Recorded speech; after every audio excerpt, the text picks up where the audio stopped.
Hello everyone, এখন বাজে 4টে। আমরা গোটা মেলে, আমরা মেলটা পুরো মেল ফাঁকা। কিন্তু গাইস প্রচুর ঠান্ডা। ফাইনালি আমার পাফ জ্যাকেট ইউজ হলো, কারণ আমাদের তো কলকাতায় 2 use হয় ডিগ্রি না। টেম্পারেচার। না 2 ডিগ্রি নয়, যাই হোক ঠিক আছে, চলো আমরা যাই দেখি সানরাইজ। কলকাতায় তো আর সানরাইজ দেখলাম না, ঘুরতে এসেই একটু সানরাইজ দেখি। টাটা টাটা টাটা করো, টাটা করো। হাত বের করা যাচ্ছে না।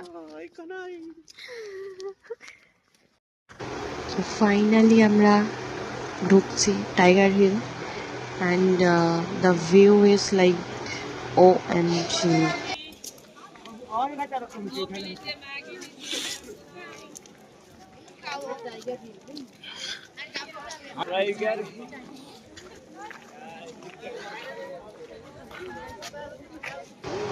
এখানে এসে মনে হচ্ছিল গোটা দার্জিলিং যেন চলে এসেছে তার টাইগার হিলের সূর্য মামাকে দেখতে।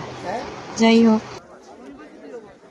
কিন্তু সূর্য মামাও একেবারে তার চরে রয়েছে। না, আমি তো এখন বেরোবো না, তোমরা যতই আসো। অনেক অপেক্ষার পরে ফাইনালি ভোর 6টার সময় সূর্য মামাকে দেখা গেল and we are like of সুকন।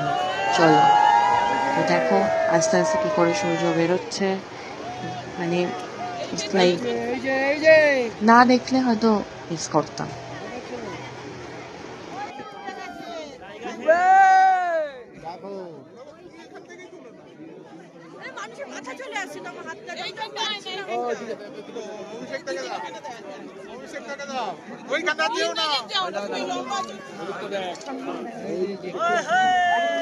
অনেক অপেক্ষার পরে সূর্য মামাকে দেখতে পেলেও পাশের কাঞ্চনদাকে আর দেখা যায়নি, কারণ আকাশ এতটাই মেঘলা ছিল যে কাঞ্চনদাকে আর দেখা যায়।